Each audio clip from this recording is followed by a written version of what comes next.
Hello everybody, welcome back to the channel where today we're going to be going through a crazy day one of NFL free agency for the Green Bay Packers. Players were signed, players were cut, some were surprising, some were not.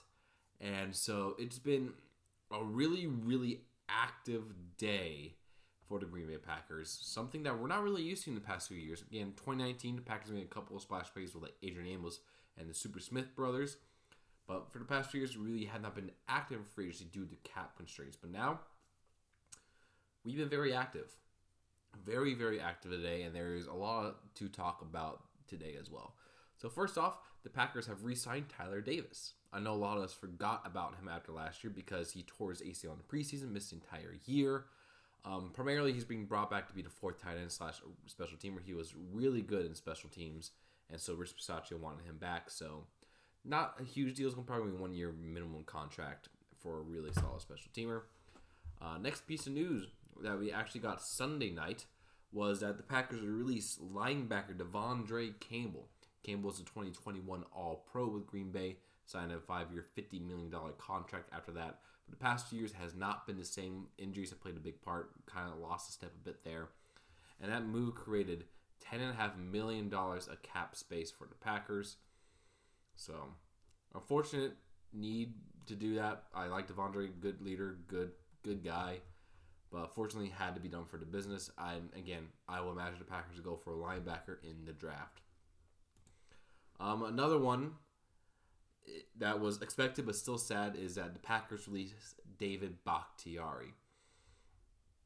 He is a free agent now immediately. Packers getting almost $21 million in cap space after releasing him.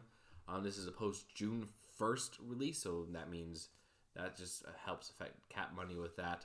Really sad that Bakhtiari is unable to live up to that contract.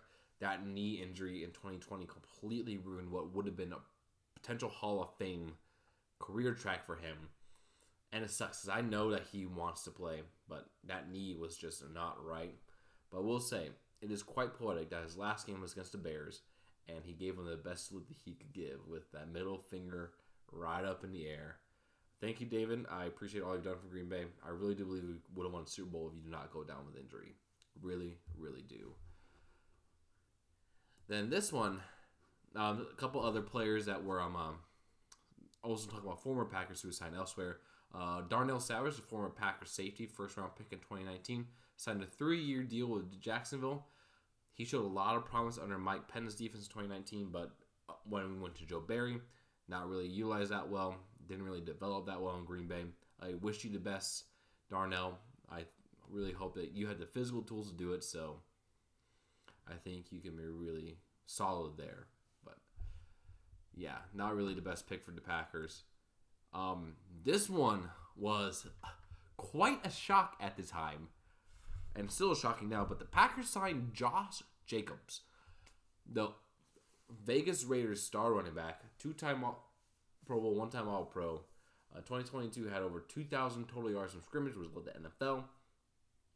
And at the time, we thought we were going to get a Josh Jacobs, Aaron Jones backfield, but that was not to be the case as the Packers released Aaron Jones later that day as they could not come to a contract agreement for a reduction in his salary. A 3-time 1,000-yard rusher, great locker room presence. I was torn by it. I do understand the move from a business sense. Jacobs is 3.5 years younger than Jones. Jones is about to turn 30. As we all know, age 30 is out like when running backs normally start to decline.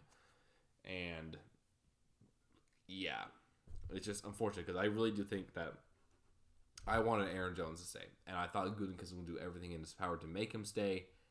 And yeah, it just sucks. But Josh Jacobs had a 4-year, $48 million contract with the Packers, which is basically just a 2-year deal. Because last year is much similar to how Aaron Jones signed his contract back in 2020. Last year is basically just like cuttable years of contract. I believe he's making $2.5 million this year. Had a pretty decent size signing bonus. And then is making like 2.3 base salary this year. So, but Jacobs, I think, was going to be a perfect complement to this now spreadable pass offense. I saw a video on YouTube that kind of said last year the Packers needed Aaron Jones' skill set as young receivers started developing, but now with how these receivers are now developed. Jordan Love is a lot more confident. That you need a more pure thumper back, which Jones can be, but isn't the most reliable at that, especially with that injury last year. Him about to turn 30, things kind of get concerning there. It just really, really, really freaking sucks because I wanted Aaron Jones to be a Packer for life. That man bled green and gold. And Aaron, wherever you go, unless it's the Vikings, I wish you the best. I really do. You have been an amazing guy, amazing locker room presence for these young guys, an amazing member of the Green Bay community, and I will always appreciate your time here. And I just wish that we could have gotten you a ring. I really, really do. So, thank you, Aaron Jones. Another guy who is leaving the Packers is our former right guard, John Runyan Jr., signed with a 3-year deal with the New York Giants, $30 million, $17 guaranteed. And I was kind of expecting that he would not be brought back to Green Bay. I mean, he's a very solid guard, but did not know if he warranted a second contract. Clearly, the Packers agreed with that, and he is now on the Giants. It means that right now, our starting right guard is Sean Ryan, who has some decent snaps last year, but I would not be surprised again if the Packers target guard with a draft pick this upcoming draft. So, guard is going to be a need for Green Bay. And then one that made me very, very, very happy. We upgraded our safety room with the best safety on the market in Xavier McKinney, a 4-year, $68 million deal to bring him into Green Bay. Guy's only 24 years old, the youngest safety on the market, often called the best safety on the market, and the Packers got him for a pretty good money there. So, good job there. So, very, very exciting free agent period. Here's just some stats on McKinney. Last year, played in 17 games, had 3 interceptions for 22 yards, and had 116 total tackles, 78 solo, 38 assists, 2 tackles for loss. Quarterback hit, had half a sack, forced fumble, 2 fumbles recovery, 11 pass breakups. Had a really good year in 2021 as well as in 17 games. Started 5 interceptions as well, 93 total tackles.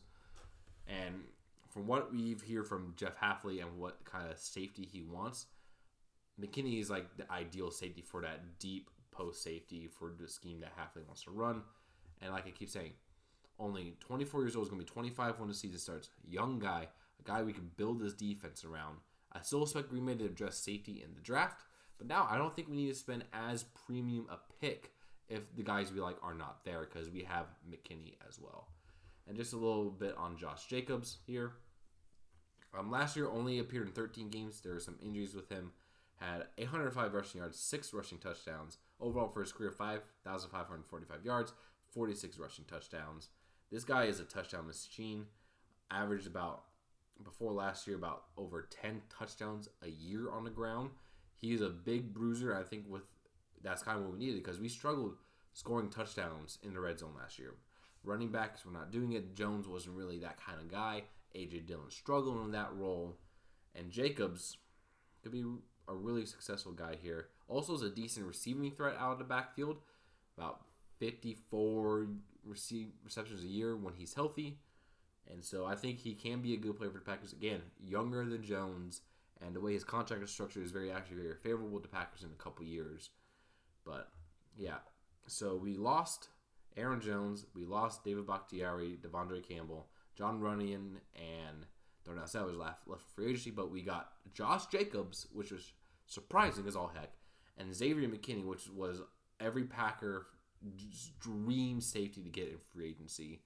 And so, very, very exciting first day for Green Bay. It was a very chaotic day overall in the NFL for free agency. Might get into that later on in another video, but today, just want to focus on what the Packers did. And I was not, they might not be done yet. So, and as moves continue to happen with the Packers, I'll give updates and my opinion on them. So, thank you guys so much for watching. If you enjoyed the content, like, comment, and subscribe. Mock Draft Monday is going to be pushed back to tomorrow because all this changes so much of what I would do. And so, see ya, guys. And I'll be back here soon. Peace.